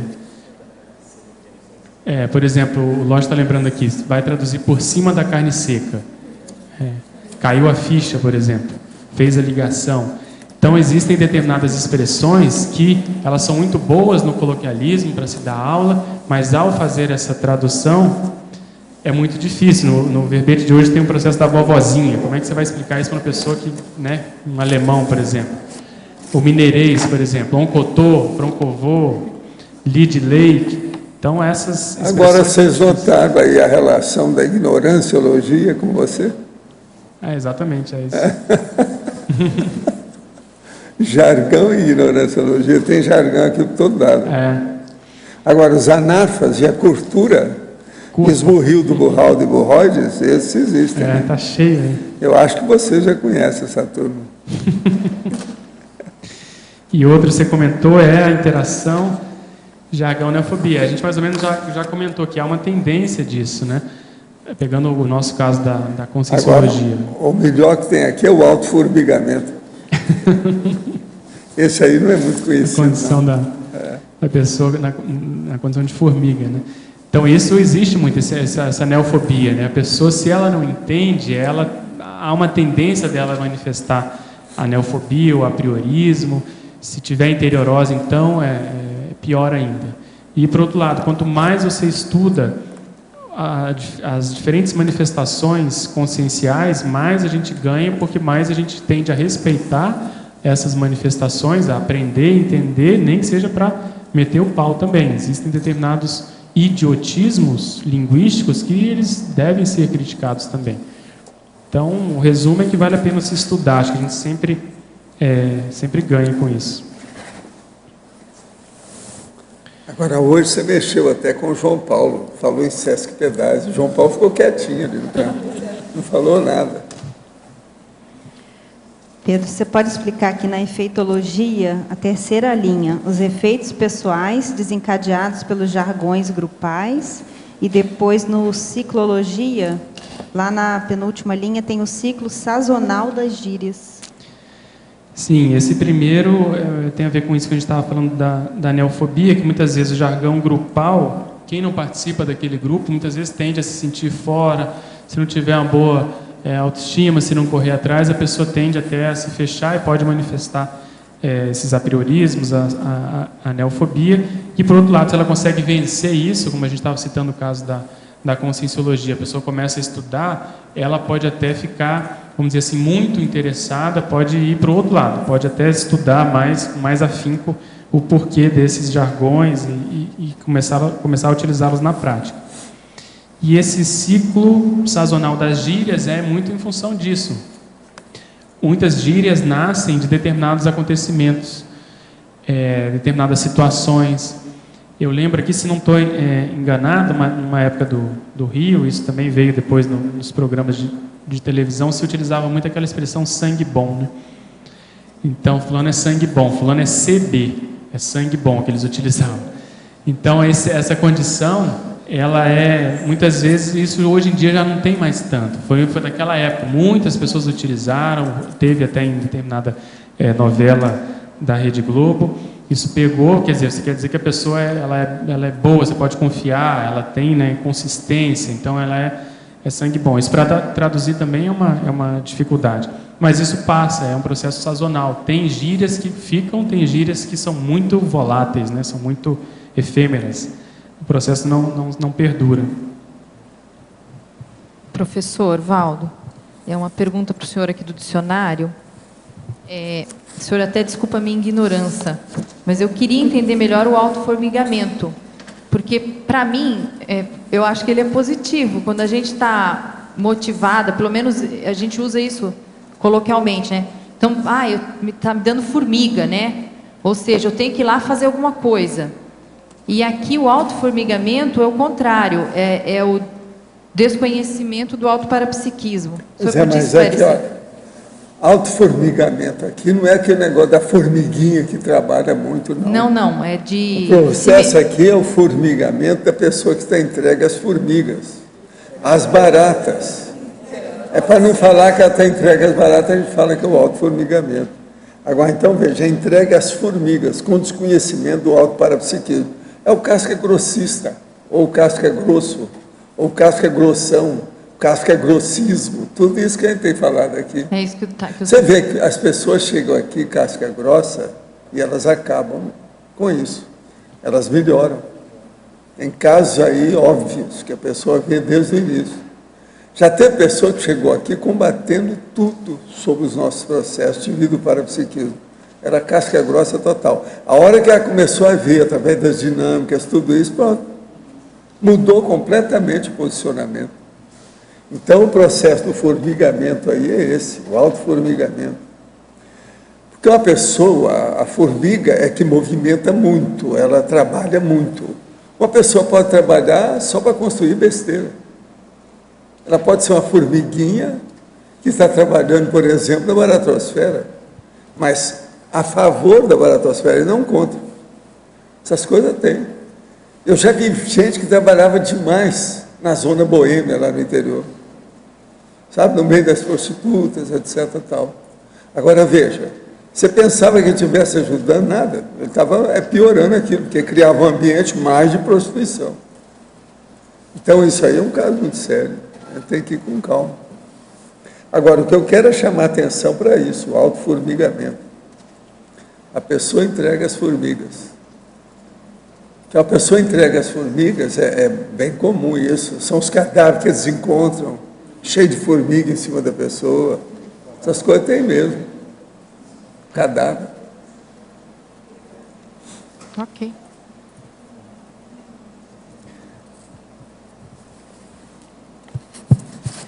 Pedro, aqui na frase enfática, você fala em qualificar a expansão do neuroléxico. Você pode falar assim, a dica que você pode dar para os intermissivistas, como é que você tem feito esse trabalho com os dicionários? Você é suspeita para falar, né? Então, eu acho que eu comentei aqui, trabalhando com esses recortes sobre os jargões, isso qualifica muito o modo como eu acabei enxergando a outra pessoa, né? O outro grupo. Então, quanto mais a pessoa puder ler dicionários, eu sugiro. Um dicionário que eu acho interessante de ler é esse do Sacconi, porque ele é atual, ele tem muito estrangeirismo, ele tem bagagem, tem cultura, tem excessos também, mas eu acho que, assim, para a pessoa que ainda nunca fez isso, vale a pena ela fazer esse tipo de leitura. Agora, a gente sabe que essa qualificação do neuroléxico, existem várias pesquisas hoje que mostram a relação entre o uso cerebral, principalmente do córtex pré-frontal, e o processo do antibelicismo. Então, desde aquele caso clássico lá do Phineas Gage, que teve uma barra que atravessou o crânio e perfurou o córtex frontal, e ele mudou completamente o temperamento, ficou mais agressivo, ninguém reconhecia. Hoje se fazem estudos com determinados prisioneiros e correlacionando o que eles chamam de hipofrontalidade, ou seja, essas pessoas mais agressivas tendem a utilizar menos o córtex frontal, principalmente pré-frontal.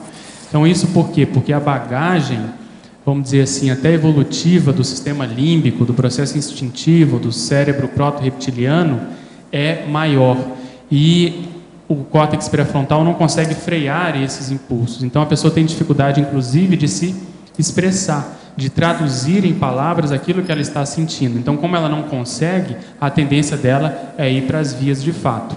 E hoje eles utilizam isso como terapia, até a pessoa começar a tentar traduzir em palavras aquilo que ela está sentindo, e eles veem que isso tem um grande, vamos dizer assim, um grande benefício, uma grande melhoria na evolução dessas pessoas. Então, aquilo que se conhece como alexithymia, né? A pessoa tem dificuldade de colocar em palavras as emoções que ela está manifestando. A tendência disso é reduzir. E aqui eu lembro uma ideia que você sempre comenta, que é da lexicoterapia, que é justamente isso. Ao ler dicionários, muitas vezes você vai encontrar determinadas palavras e conceitos que vão justamente sintetizar aquilo que a pessoa está sentindo ou vivenciando naquele momento, ou aquilo que ela está pesquisando. Então, essa qualificação ajuda não só na interconvivência, na convivência diária, como a própria pessoa a qualificar a sua reciclagem, né? Uma das coisas mais difíceis que tem no processo são os verbos, porque eles movimentam as ações, né? Sim. Então a própria tradução disso é problemática. Por exemplo, tem uma frase aqui, hoje no dicionário, que diz o seguinte: há milhares de consciências que querem viver aqui para aprontar. Não falou nada, mais nada, só isso. Verbo intransitivo. Isso é um problemão. Intransitivo. É um problemão. Então, arranjar esse verbo em cima do lance é muito difícil. Saber escolher, né? Então, só com um repertório grande que a gente consegue fazer essa seleção. Não se explica mais nada, não precisa de falar mais nada, só isso aí já disse tudo. É isso mesmo. Vocês estão aqui para aprontar? Aprontar para o ex. E não aprontar só. Pedro. Pois não. Aqui na página 2, na Principiologia, penúltima linha, a importância das palavras no princípio do autorrevezamento existencial. Você pode comentar um pouco? Sim. E aí eu vou até pegar um gancho que a gente colocou aqui, acho que na fatologia, a mega importância das palavras, né? Se a gente for avaliar o processo evolutivo, a dependência das palavras é muito grande, porque as palavras podem sintetizar e podem, vamos dizer assim, ajudar na nossa evolução e podem também atravancar a evolução.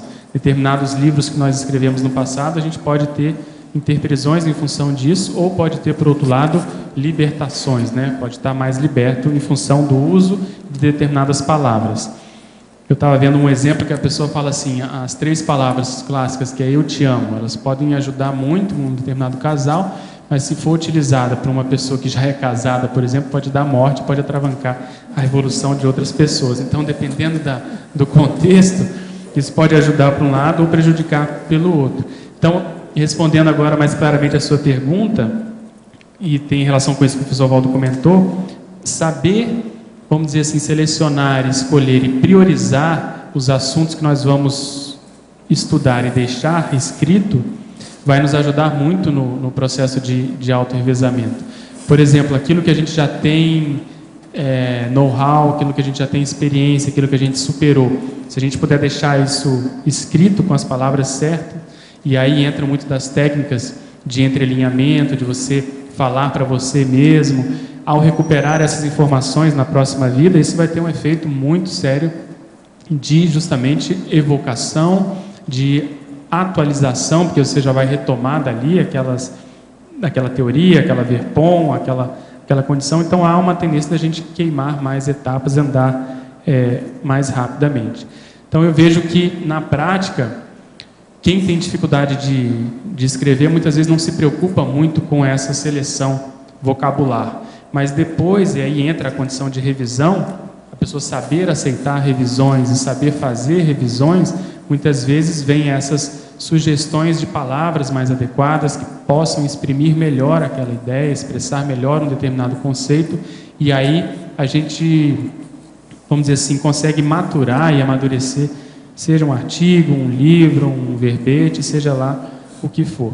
Então, essas palavras, elas podem, como a gente até comentou antes, sintetizar a evolutividade da própria pessoa. Você pega um livro, você consegue fazer ali um scanner e mais ou menos dizer como é essa pessoa, a lexicometria, fazer uma análise até certo ponto da personalidade daquela pessoa, daquela consciência, considerando que todo livro, todo artigo, toda manifestação é autobiográfica em algum percentual. Então, foi mais ou menos nesse sentido que a gente colocou aqui. E, além disso, tem relação com o que a gente comentou antes também, de saber escolher as palavras também no discurso, né? Também ao fazer uma assistência, melhor abordagem, lembrando da psicologia do assistido, do momento em que a pessoa se encontra, você ter como falar da melhor maneira para acessar aquela pessoa, isso aí também tem um peso muito grande. Eu considero isso o confort, né, assistencial, de saber não só o que precisa falar, mas também como falar. Não sei se atendeu. Sim, dá para pensar daqui para frente e daqui para trás também, né? Na análise também das personalidades ou processos do nosso passado também. Exatamente. Analisando as tendências pessoais, nós podemos ter aí pelo menos um vislumbre, uma ideia, uma hipótese do que nós mexemos no passado, o que será que nós deixamos escrito, né? Tanto coisas às vezes positivas ou coisas que foram não tão salutares, não tão cosmoéticas às vezes. Então isso, seja o que for, ajuda a pessoa a entender e fazer análise da própria consciência, né, de como ela se manifestou naquela ocasião e o que ela pode pegar hoje para fazer, seja recomposição ou seja até caminhar mais para o processo da policarmalidade propriamente dita. Então a palavra ela é mais séria do que muitas vezes a gente pensa. Aliás, o professor Waldo já comentou isso, que o transmentor uma vez falou sobre isso para você, né, para dar mais importância às próprias palavras, né? Agora, as palavras a gente tem que saber usar e tem que saber evitar, né? O camarada chegou para mim e falou assim: Waldo, esse negócio de burril, do burral, de burroide, isso não está muito correto. Eu falei assim: eu acho que está. O que estaria, se você acha que está errado, eu te dou as dicas. É o burreldo e o burrudo. Esse, por exemplo, eu não falei. Cada um faz o que pode. O burreldo e o burrudo, vocês nunca viram falar ou escrever. Exatamente, entra dentro disso os cacófatos, né? Muitas vezes a pessoa às vezes não tem noção do que ela fala. Agora, muitos escritores utilizam ainda. Não, se pega bem, soa bem, etc. Se faz a palavra. Não é fácil. Tem a ver com a sonoridade, exatamente. Pedro, aqui a Rosa, acho que dá tempo ainda, né? Pois não. No sinergismologia, o penúltimo sinergismo, você coloca o sinergismo etologismo e neologismo.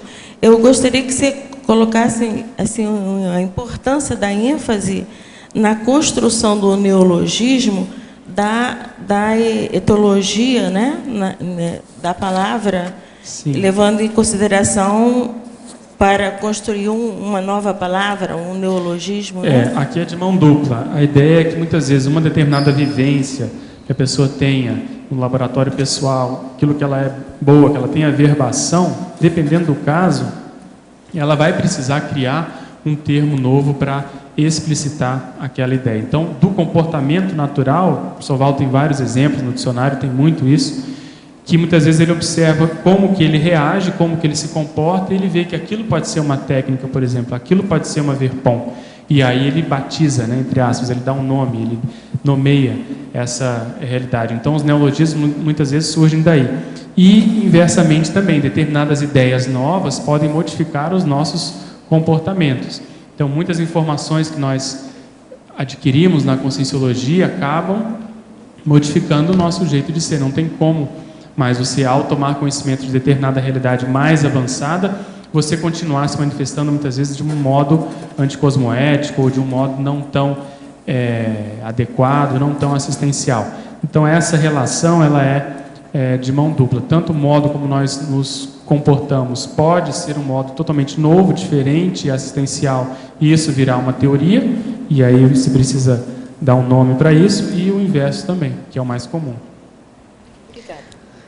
Pedro, Na página 3, antagonismologia, o antagonismo número 2. Antagonismo, ortoépia, solecismo. Pode explicar um pouquinho? Isso tem a ver também com o que o professor Waldo falou. Ortoépia é a pronúncia correta das palavras, tem a ver com a sonoridade, tem a ver com um processo de fonologia fonética, né? E o solecismo é o contrário. O solecismo, muitas vezes, é aquilo que é utilizado muito comumente no senso comum, pelo povão, mas que está errado pela língua culta. Então, normalmente são problemas de concordância. Então, quando a pessoa fala nós vai, certo? É nós vamos.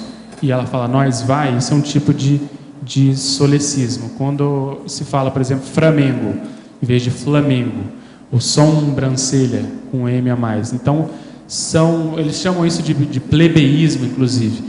É um modo muito comum do linguajar do povo, mas que é errado, é condenado. Na medicina, a Cris está lembrando aqui que muitas vezes o paciente chega para a gente com dor no estômago e você fala, o que houve? Ele falou, não, a ursa me pegou. Eu falei, mas que ursa? A ursa perfumada. Ursa perfumada, ele quer dizer que a úlcera perfurada, que ele está com dor no estômago. Então, esse é um solecismo, porque ele ouviu o galo cantar, não sabe muito bem como. Você sabe daquela minha história, né? No meu consultório, e o meu enfermeiro viu isso. Chega a menina, está lá, a menina senta na minha frente, menina linda, tudo lá. Chega a mãe, fala assim, mas o que foi? E aí está muda. Assim, mas que coisa, ela não fala? Aí eu falei, mas meu bem, como é que você chama? Aí ela falou, não, mas não está muda. Doutor, está muda, doutor, olha o estampe dela, como é que está enorme. Eu falei assim, isso aí é velho, nós vamos tratar. É o estômago, era barriguda, está muda. É o estômago, entende, grande. Está muda. Eu passei por uma dessa também, a gente estava... Agora, essa eu caí de 4. A gente não entende. E atendendo aquele monte de gente, como é que eu ia entrar nela? Eu atendi uma criança, a gente fazia atendimento multidisciplinar, e você tinha que chamar pelo cartão, no microfone, e as mães vinham com o neném de colo para a gente atender lá no crescimento e desenvolvimento. E o nome da criança era Letisgo Silva e Souza. Letisgo. Eu achei aquilo tão estranho. E falei com a menina da nutrição, mas olha esse nome, Letisgo, um bebê, Letisgo. Beleza. E tem várias entradas do ambulatório e sempre elas erravam, né? Porque eram várias. Então, quando ela entrou, a mãe entrou com os meninos presos na saia e o menino no colo, uma baiana. Eu falei, Letisgo? Ela falou, doutor, não é Letisgo, é Let's Go. Eu falei, mas minha senhora... Let's go. Ela falou, na televisão eu vejo eles, let's go, let's go. E batizou o menino de Let's Go, escrito era Let's. Eu falei, let's go? Que é esse? Não deu para atender, né? Nós ficamos rindo meia hora. Isso é influência dos americanos, né? Mas olha, eu conto, o povo acha que é brincadeira, mas isso foi fato real. Podia ter um U no final, né? Mas não tinha, era Let's Go. Podia ter um L, alguma coisa. E eu brinco com a Cris, hoje quando tem que ir embora eu falo, Letisgo, vamos embora. Então tem muito disso, essas palavras inventadas. Estou lembrando um caso assim de uma paciente que entrou no psicólogo e disse, então, psicólico. Em vez de dizer psicólogo, falou psicólico. E aí? Psicólico. Agora, você tem que notar o seguinte, a diferença da coisa. A hora que a mulher falou, está muda, ela está falando português normal, lindo. Não falou tá muda, está muda. Eu estou pensando que ela está falando português de alto nível. O negócio é sério. Muito comum.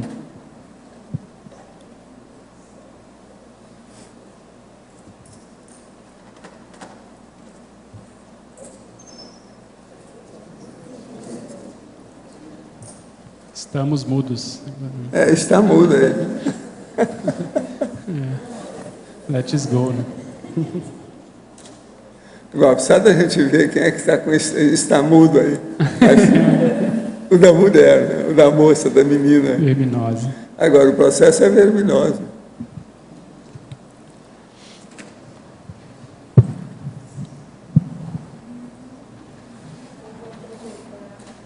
Fazer mais uma pergunta.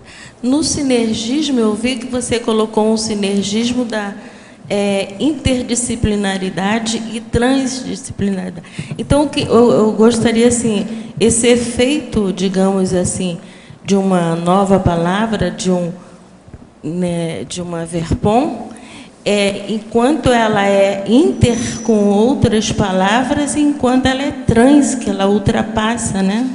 Exatamente, a ideia é essa. A inter, ela considera outras abordagens, mas ela não vai além, ela não surge dali uma terceira via, uma terceira opção.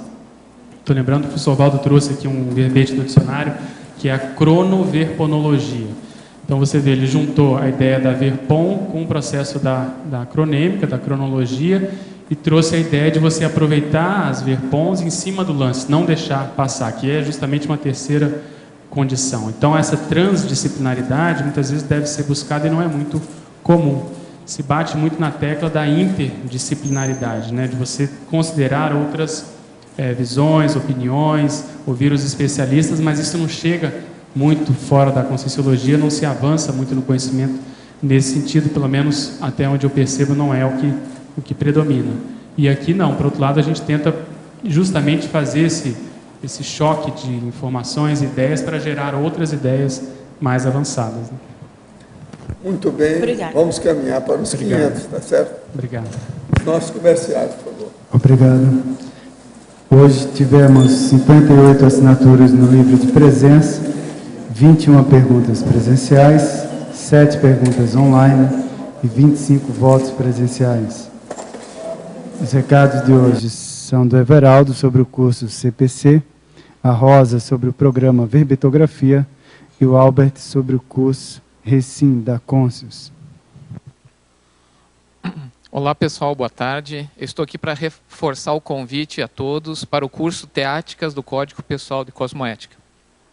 Esse curso, que vai acontecer em 2 módulos, ele tem como objetivo principal auxiliar os alunos quanto ao autoposicionamento da cosmoética a partir do CPC. E alguns dos tópicos que vão ser abordados: questão da autopensenidade favorecendo o código pessoal de cosmoética, a questão da integridade e da coerência pessoal e a utilização do CPC para se atingir a autodesperticidade. Tá? Esse curso vai acontecer em 2 módulos. O primeiro módulo vai ter início agora no dia 23 de março, uma sexta-feira, tá? Vai até domingo, e o segundo módulo entre o dia 25 a 27 de maio. É um curso com vagas limitadas, são apenas 20 alunos. A gente aguarda vocês lá. Maiores informações também vocês podem entrar em contato com a Secretaria do CAEC. Boa tarde a todos. Para vocês que querem participar do grupo, né, dos 500 neoverbetógrafos da Enciclopédia da Conscienciologia, a gente está oferecendo o programa Verbetografia em EAD. Ele é totalmente à distância. Como é que é a estrutura desse programa? São 12 semanas de movimento, né? O programa como um todo. Ele começa com uma aula inaugural no dia 22 agora de março, de 19h30 até 21h30, onde a gente vai colocar a plataforma do curso, né? Como é que o curso funciona, como é que se utiliza a plataforma Moodle, como é que a gente vai liberando as aulas que já estão gravadas em vídeo, para que o participante, né, o candidato, né, a verbetógrafo, ele consiga ir adquirindo, né, o conhecimento da verbetografia. E a cada semana, toda quinta-feira, nesse mesmo horário, de 7h30 a 9h30 da noite, a gente faz uma aula online para que eles possam tirar todas as dúvidas que, porventura, tenham tido, não só no estudo, na leitura do material que a gente disponibiliza também escrito, como também na sua própria prática de escrita. Então, a gente trabalha online. Para aquelas pessoas que não estão disponíveis nesse horário, de quinta-feira, de 7h30 até as 9h30 da noite, qual é a solução que a gente encontrou? A pessoa manda as perguntas das dúvidas, ou sugestões, ou produção pessoal para a nossa avaliação por e-mail. A gente responde oralmente nessa aula. Essa aula é disponibilizada depois para a pessoa assistir ou baixar essa aula até para ficar com ela. e aí, então ela vai assistir a resposta daquela dúvida dela posterior àquele momento. Então, não é impedimento fazer o programa Vivetografia aquela pessoa que não tem esse horário de quinta-feira à noite disponível. As outras aulas gravadas, elas ficam disponíveis até para você baixar para o teu computador, para o teu pendrive, durante todo o programa. Então, assim, a gente convida todos para participar desse projeto, né, que é dos 500 neovivetógrafos, com essa facilidade agora desse programa Vivetografia, totalmente à distância, online, enfim, possibilitando que todos, mesmo residentes de Foz do Iguaçu, consigam fazer o seu verbete pessoal e encaminhar para a Enciclopédia da Conscienciologia. Nós esperamos todos vocês. Obrigada. Pessoal, boa tarde. Quem ainda não respondeu o conscienciograma, a gente convida a participar do curso Recim 1, que começa amanhã, dia 8 de março. Esse curso dura 6 meses e tem aulas semanais. Serão às quinta-feiras, de 19h30 às 22 horas. E de lambuja, a pessoa ainda pode passar por alguns com 5 cobaias aí nesse período de 6 meses. E maiores informações e inscrições aqui na recepção do CEEC. Obrigado. E amanhã teremos o verbete Neovalor, a especialidade Autoevoluciologia, autora professora Dulce Dal. Obrigado pela sua presença e até amanhã.